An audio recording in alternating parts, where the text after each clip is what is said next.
अमित शाह कहते हैं बीरेन्द्र सिंह तुम बम मारता है, बीरेन्द्र सिंह तुम बम मारता है, चुपके से मारा करो। ये देश के गृह मंत्री और राज्य के मुख्यमंत्री के बीच की, देश के गृह मंत्री और राज्य के मुख्यमंत्री के बीच की चर्चा है। और मां शब्द से इनको बहुत प्यार है।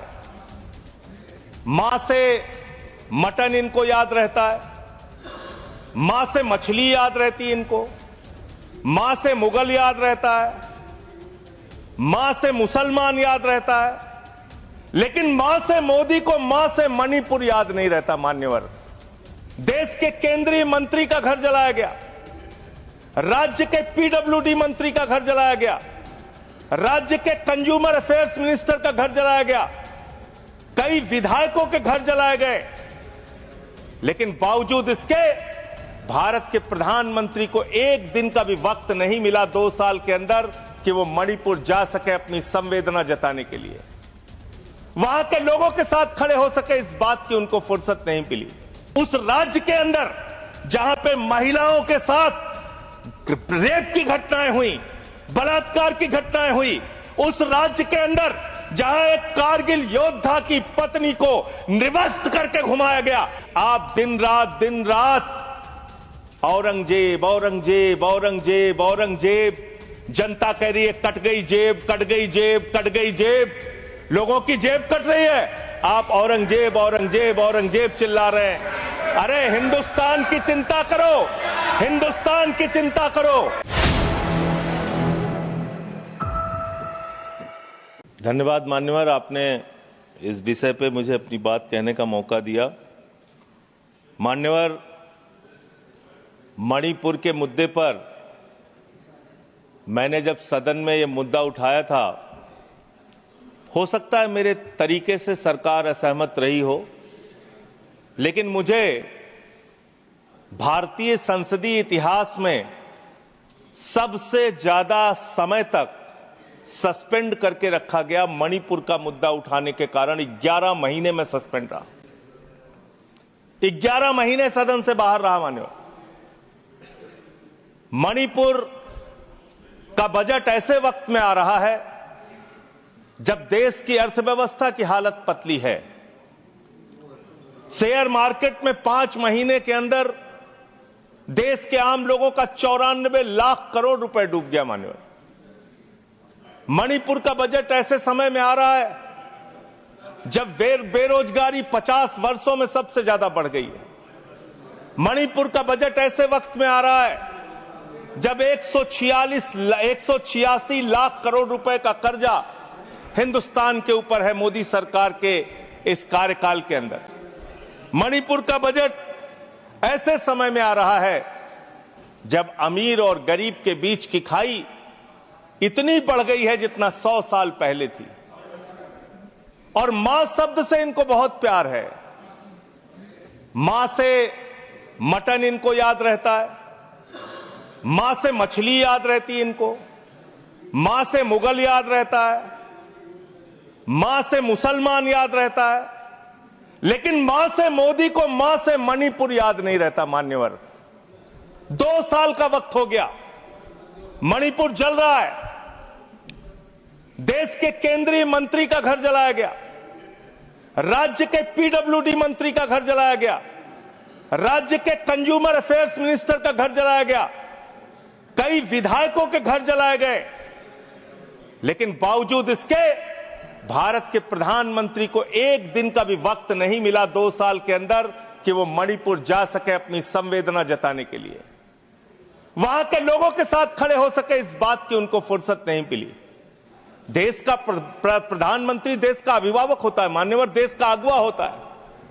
सरकार लोगों की माई बाप होती है, लेकिन राज्य की सरकार मणिपुर को जलाने में लग जाती है और केंद्र की सरकार, जो राज्य सरकार मणिपुर को जला रही थी, उस सरकार की मदद करने में लग जाती है। ऐसे में कैसे बचेगा मणिपुर? कैसे बचेगा मणिपुर? और ये बात मैं पूरी जिम्मेदारी से कह रहा हूं मान्यवर, यह देश राष्ट्रपिता महात्मा गांधी के आदर्शों पर चलेगा, यह देश गौतम बुद्ध के आदर्शों पर चलेगा, यह देश अहिंसा के आदर्शों पर चलेगा। लेकिन मुझे अफसोस है आज पूरे देश में हिंसा क्यों हो रही है, आज पूरे देश में दंगे फसाद की नौबत क्यों आती है, आज पूरे देश में नफरत क्यों फैलाई जाती है। उसकी वजह है कि आपको गांधी से प्यार नहीं है, आप गोडसे को पूजने वाले लोग हो। इसीलिए देश के अंदर माहौल खराब हो रहा है। और ये बात मैं इसलिए कह रहा हूं कि दुनिया के 80 मुल्कों में साबरमती के संत राष्ट्रपिता महात्मा गांधी की मूर्तियां लगी हुई है मान्यवर, दुनिया के 80 देशों में। लेकिन इसी संसद के प्रांगण में राष्ट्रपिता महात्मा गांधी की जो मूर्ति मुख्य स्थान पर लगी थी उसको आपने कोने में कर दिया, क्योंकि आपको तो गोडसे की पूजा करनी है, आपको तो हिंसा फैलाना है देश में, आपको नफरत फैलाने का काम करना है। और जो ऑडियो की चर्चा टीएमसी की सांसद कर रही थी, शायद वो अपनी बात पूरी नहीं कर पाई। वो बहुत ही गंभीर ऑडियो है मान्यवर, उसकी जांच होनी चाहिए और उसकी जांच में अगर सत्यता पाई जाती है तो उस चीफ मिनिस्टर के खिलाफ उसको गिरफ्तार करके उसकी कार्रवाई होनी चाहिए, क्योंकि वो बहुत ही गंभीर है। वायर नाम की एक न्यूज वेबसाइट है, उसने वो ऑडियो जारी किया जिसमें मुख्यमंत्री कह रहा है मेरे पास देश के गृह मंत्री अमित शाह का फोन आया।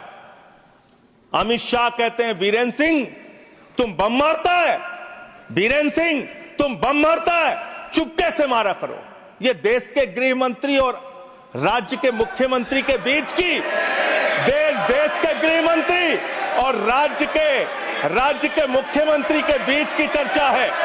और ये ऑडियो सार्वजनिक होना चाहिए, इस ऑडियो की जांच होनी चाहिए, इस ऑडियो का पता लगना चाहिए कि वो जो मुख्यमंत्री बोल रहा था बीरेन सिंह, वो सच बोल रहा था या गलत बोल रहा था। पूरे देश को इसका पता लगना चाहिए। मान्यवर उस ऑडियो की जांच होनी चाहिए। मान्यवर आप बजट की बात कर रहे हैं, मणिपुर के लिए आपने क्या किया? मान्यवर राज्य सरकार को, केंद्र सरकार की जो राज्य सरकार को, मैं माननीय सदस्य आपने जो कुछ भी कहा है उसे ऑथेंटिकेट करिएगा। ये ऑडियो सार्वजनिक है सर, ये ऑडियो सार्वजनिक है, इसको दिखा देंगे। सर आपने ऐसा राज्य जो आज बदहाली में है, जहां पे लगभग 300 लोगों की जान जा चुकी है, 60,000 लोग बेघर हो चुके हैं, उस राज्य में जहां पे 5,000 घर जलाए गए लोगों को, उस राज्य में जहां पर 386 धार्मिक स्थान जिसमें मंदिर है, चर्च है, मस्जिद है, तमाम धार्मिक स्थानों को जलाने का काम किया गया। आज उस राज्य को मदद देने की बात आती है जब जो राज्य बाढ़ से प्रभावित रहा, जहां 18,000 लोग बाढ़ से प्रभावित हुए, 24,000 घर बाढ़ में बुरी तरीके से तहस नहस हो गए, 1.88 लाख लोग उस पूरे बाढ़ में उसकी चपेट में आए। मान्यवर ऐसे राज्य को जब मदद देने की बात आती है तो मुझे बहुत अफसोस के साथ कहना पड़ता है, आपने बजट में जो बढ़ोतरी की है 34,899 करोड़ का बजट 2024-25 में था, और उस बजट को रिवाइज किया आपने, बजट को कर दिया 32,656 करोड़ रुपए। और फिर उसी बजट को जब आप 25-26 में लेके आ रहे हैं तो मात्र 5.5% आपने बढ़ाया और उसको करके 35,103 करोड़ रुपए का बजट आपने किया। ये आपके मणिपुर के प्रति आपकी धारणा है, आपकी योजना है। आपने सेंट्रल केंद्र सरकार के द्वारा जो स्कीम चलाई जाती है उसमें आपने मणिपुर के साथ कितना भेदभाव किया है उसकी एक तस्वीर आपके सामने रखूंगा।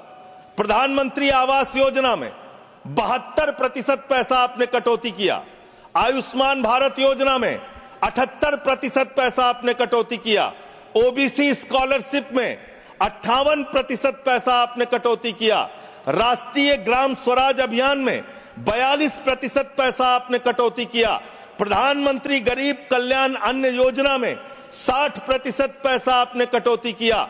राष्ट्रीय कृषि विकास योजना में 20% पैसा आपने कटौती किया। बेटी बचाओ बेटी पढ़ाओ अभियान में उस राज्य के अंदर जहां पे महिलाओं के साथ रेप की घटनाएं हुई, बलात्कार की घटनाएं हुई, उस राज्य के अंदर जहां एक कारगिल योद्धा की पत्नी को निवस्त करके घुमाया गया, उस राज्य में बेटी बचाओ बेटी पढ़ाओ के नाम पे आपने 49% बजट में कटौती करने का काम किया। वहां पर आंगनबाड़ी सेंटर्स में 93% बजट में कटौती करने का काम किया। आपने शेल्टर जो वहां पे बनाने थे लोगों के लिए, उसमें 73% बजट में कटौती किया। शक्ति सदन सामर्थ्य योजना में 60% आपने बजट में कटौती किया। साक्षी निवास सामर्थ्य योजना में 81% बजट में कटौती किया। ये आपकी सेंट्रल स्कीम है जो आपने राज्य सरकार के साथ भेदभाव किया और वहां पे कटौती करने का काम किया। क्यों ऐसा कर रहे हो आप?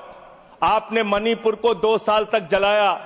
आप देश भर में नफरत फैलाने का काम करते हैं। आपका ध्यान देश की अर्थव्यवस्था पे नहीं, देश की बेरोजगारी पे नहीं, किसानों पे नहीं, महंगाई पर नहीं। आप दिन रात औरंगजेब औरंगजेब औरंगजेब औरंगजेब, जनता कह रही है कट गई जेब कट गई जेब कट गई जेब, लोगों की जेब कट रही है, आप औरंगजेब औरंगजेब औरंगजेब चिल्ला रहे हैं। अरे हिंदुस्तान की चिंता करो, हिंदुस्तान की चिंता करो, राष्ट्रपिता महात्मा गांधी की चिंता करो। गोडसे के रास्ते पर मत चलो।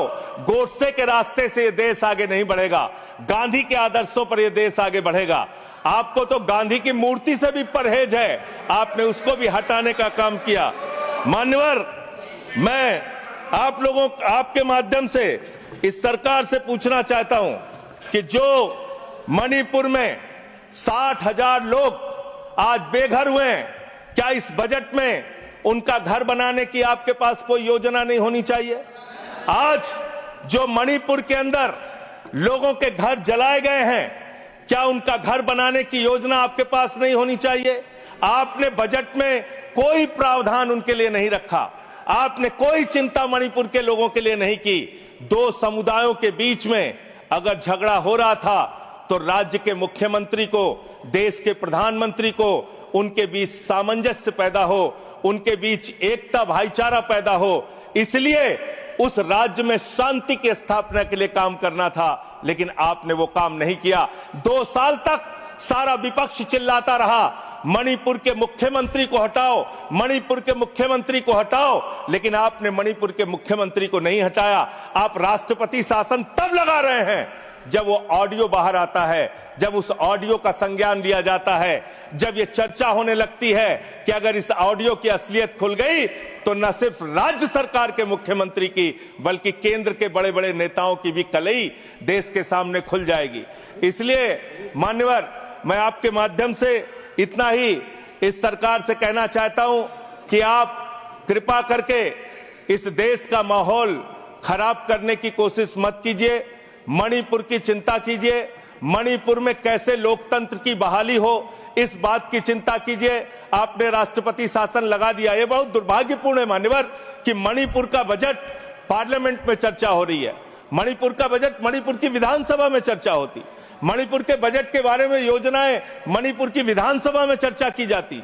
लेकिन यह दुर्भाग्यपूर्ण है कि मणिपुर का बजट देश की संसद में हम सब लोगों को चर्चा करनी पड़ रही है। वहां लोकतंत्र की स्थापना के लिए पहल कीजिए, वहां शांति की बहाली के लिए पहल कीजिए, क्योंकि लोकतंत्र अगर खत्म होता है, लोकतंत्र का अगर गला घोटा जाता है मान्यवर, तो तानाशाही आती है। और तानाशाही किसी भी दृष्टि से किसी भी देश के लिए अच्छी नहीं है।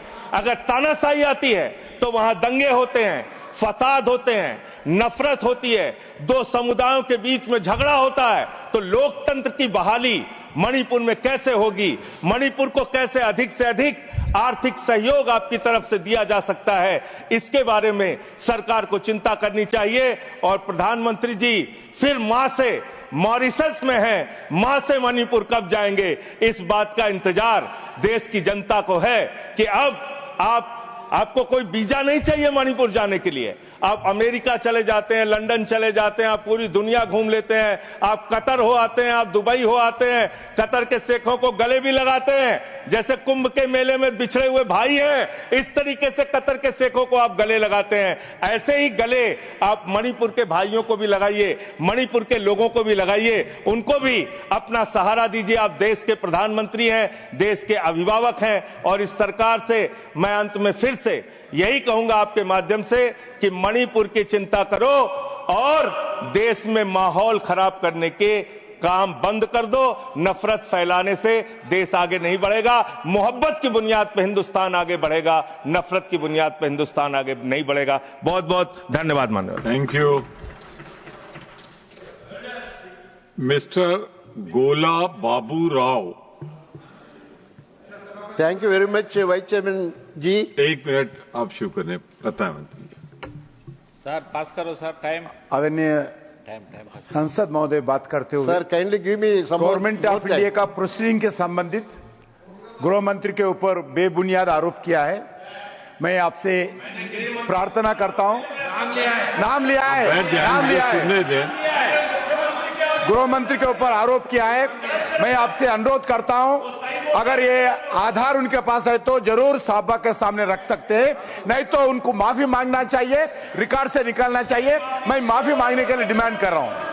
ये बिल्कुल बेबुनियाद है, ऐसे गलत बात करना, ये संसद के सामने लोगों को गुमराह करने के लिए प्रयास करना बिल्कुल गलत है।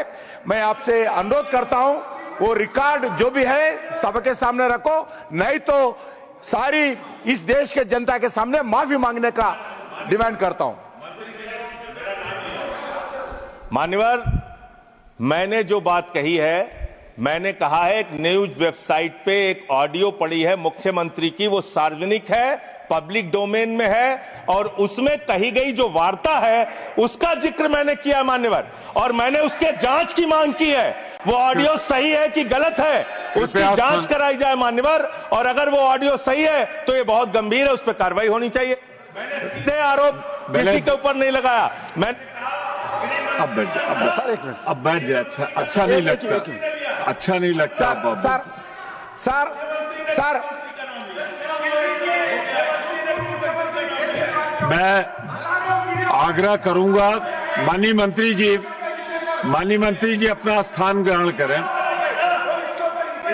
माननीय मंत्री जी स्थान ग्रहण करें। मिस्टर संजय सिंह, आप अपना स्थान ग्रहण करें, आपको जो कहना था कह